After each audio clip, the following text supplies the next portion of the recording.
ये है मेरा सेमी मॉडर्न कल्याणी निवास। उम्र 103 साल, लोकेशन दिल्ली। इस घर में 3 जनरेशंस रहती है और तीनों के गुड मॉर्निंग के गुड होने के रीजंस अलग अलग हैं। जिनके दिन की शुरुआत बाके बिहारी जी के नाम से होती है, ये है मेरी ओल्ड स्कूल नरम गरम दादी कल्याणी देवी।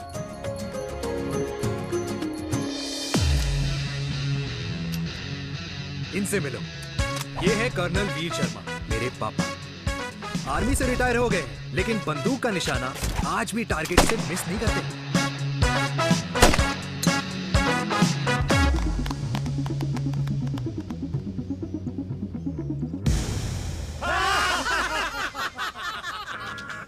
और ये हूं मैं, tall, fair, sexy, lovable, handsome, desi मुंडा चिराग। और उधर नहीं, इधर देख। मेरी सुबह इन खूबसूरत लोगों के बीच गुजरती है, जिनको देखकर मुझे लगता है जिंदगी मुश्किलों का समंदर है, लेकिन अगर अपनों का साथ हो ना, तो इस समंदर में भी पूल पार्टी की जा सकती है।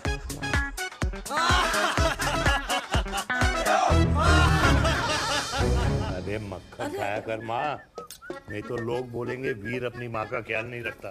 तू कब से लोगों की बातें सुनने लग गया?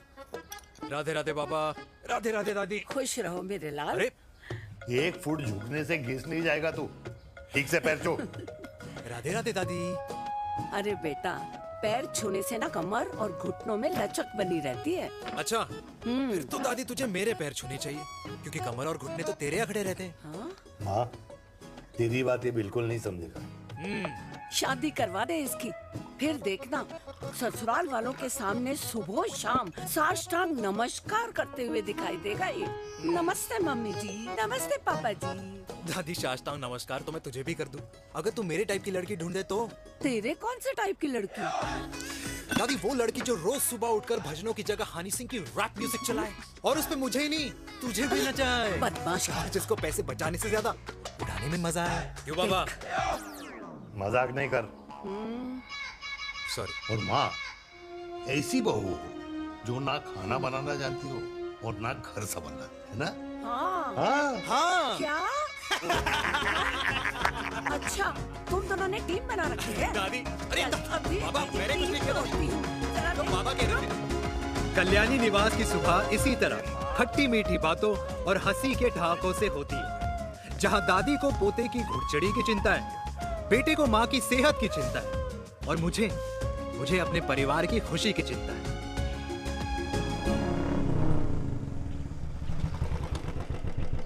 अबे और कितना टाइम लगेगा? अरे नमस्ते अंकल। अरे नमस्ते चिराग बेटा। अबे वो आग वाले अंधे, साला गोल घुमा ले। दूल्हे की बारात निकलनी है, तेरी मैयत नहीं। अब देखो भैया। हाँ, अल्टीमेट। अब जैसे ये लगाई है ना, वैसे सारी लगा दियो, वरना पैसे किस्तों में देंगे अंकल, वो भी हर महीने की 32 तारीख को। 32 तारीख? क्यों अंकल जी? और नहीं तो क्या। प्रणाम पापा जी। तेरे जैसे लौंडे किस्मत से ही होते होंगे। कुछ भी, वरना मेहनत तो हर माँ बाप एक जैसे ही करते हैं। इनका रोज का है ब्रो। क्यों बेटा? नमस्ते अंकल जी। Okay bye. ए ठीक से कर लियो। हाँ अबे क्या कर रहा है तू, जल्दी कर। बताओ साहब। हमें खुशी का मौका है, फिर भी तेरे बापू को 10 लगे हुए। भाई लव मैरिज में तो सिर्फ लड़की मिलती है ना। मेरे बापू के अरमान तो एसी, टीवी, फ्रिज और लंबी गाड़ी के थे। क्यों बे? तुझसे उम्मीद खो दी है जो दूसरों से मांगनी पड़ रही है? भाई छोड़ना, तू जानता है ना मेरे साहब को, मतलब मेरे बाप को। हाँ हाँ, चाय में गिरी मक्खी को भी साइड करके चाय पी जाए तेरा बाप। भाई तू मीटिंग का सोच। अरे तेरा भाई है ना, संभाल लेगा। ओके।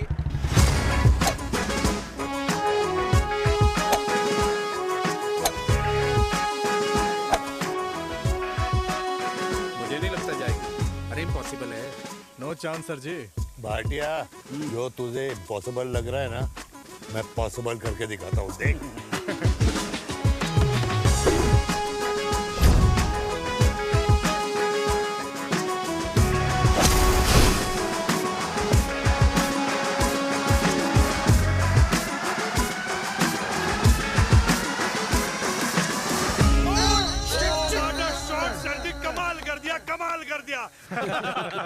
मैंने तो कसम खा ली है, शर्मा जी से कभी कोई शर्त नहीं लगानी है। जिस दिन माउंट एवरेस्ट पे तिरंगा नहीं लहराया गया था ना, उस दिन ऐसा लगता था कि माउंट एवरेस्ट चढ़ना नामुमकिन है। जेंटलमैन, जिस दिन इम्पॉसिबल को निकाल कर अपनी जिंदगी में पॉसिबल डाल दोगे, उस दिन से लाइफ सिंपल हो जाएगी। Very well said sir, very well said. एक बात बताओ, आप हमारे साथ घूमने मनाली क्यों नहीं चल रहे यार? अरे नहीं यार, पिछली बार केरला में तुम लोगों ने मुझे अकेला रूम में छोड़ा और अपनी बीवियों के साथ घूमने निकल गए। अरे नहीं नहीं नहीं, गलत बात है। अंताक्षरी रात को हम सब ने मिल के खेली थी। दोस्ती का गाना गाया था।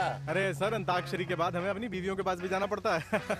उनको नाराज करने का रिस्क हम नहीं ले सकते। अरे मैं तो लकी हूँ, ये डर मैं 20 साल पहले भूल चुका हूँ। चलिए ना सर। अरे नहीं यार, मुझे माँ को 4 धाम यात्रा पे ले जाना है।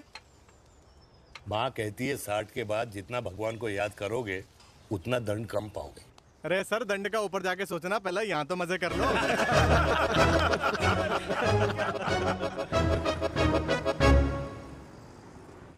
अंडरवेयर में नंबर 1 अंडरवेयर, कूल अंडरवेयर, जिसका हर छेद कुछ कहता है। सर्दी गर्मी हो या बरसात, कूल अंडरवेयर की इलास्टिक नहीं छोड़ेगी आपकी कमर का साथ। कूल अंडरवेयर बाकी अंडरवेयर से अलग कैसे है? अरे मैडम, कूल अंडरवेयर सिर्फ अंडरवेयर नहीं है, ये चलता फिरता डॉक्टर है। टाइनी टाइनी होल्स देख रहे हैं आप? इन्हें कहते हैं hydro oxy purifier. Cool underwear इस्तेमाल करने वालों का फर्टिलिटी काउंट आम इंसान से 80% ज्यादा होता है।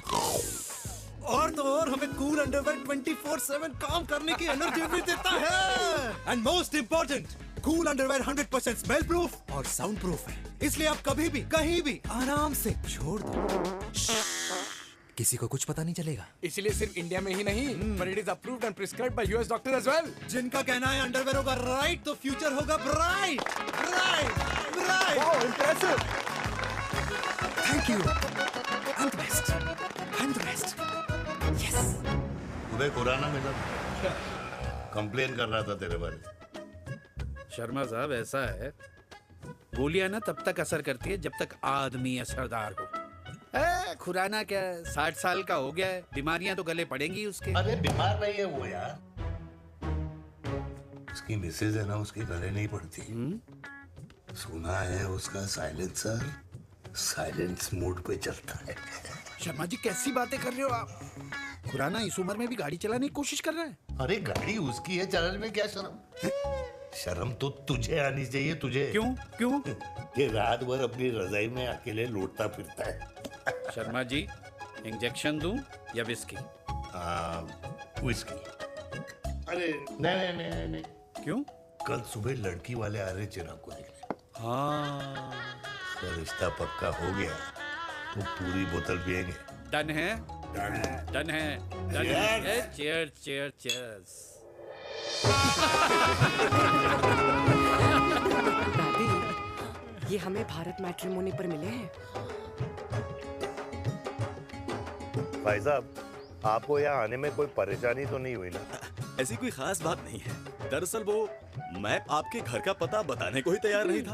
अरे चिराग, जरा पता तो कर, ये कौन मैप है जिससे कल्याणी के घर का पता ना हो? माँ, वो मैप है ना आजकल फोन पे आता है। हाँ? जिसपे घर का पता चल जाता है।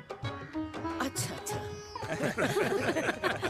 रिचा, चिराग से कोई भी सवाल करना है तो अभी पूछिए। क्योंकि शादी के बाद हम आपके हैं कौन? अजय आप भी। अरे ये स्टार्टअप वाला हमारे सामने प्रेजेंटेशन कहाँ देगा? चिराग, तुम एक काम करो, रिचा को छत पे घुमा के लेके आओ। ये बिल्कुल ठीक कही दामाद जी ने। रिचा बेटा, छत पे जा रही हो तो ये भी देख आइयो कि शादी के बाद कपड़े और पापड़ कहाँ सुखाओगी।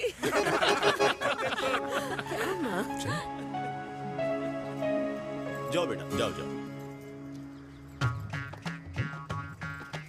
फूफा जी ने बताया आपका गारमेंट का स्टार्टअप है। करोड़ों का कारोबार है लड़के के कंधों पे। क्यों वीर? मेरे चाचा हल्दीराम के मार्केटिंग हेड हैं, इसीलिए हमें रोज नई नई मिठाइयाँ खाने को मिलती हैं। शादी के बाद आप भी नए नए सैंपल्स लेके आना। सैंपल्स? अम्मा जी, बचपन से कपड़े पहनने का शौक तो मुझे बहुत था।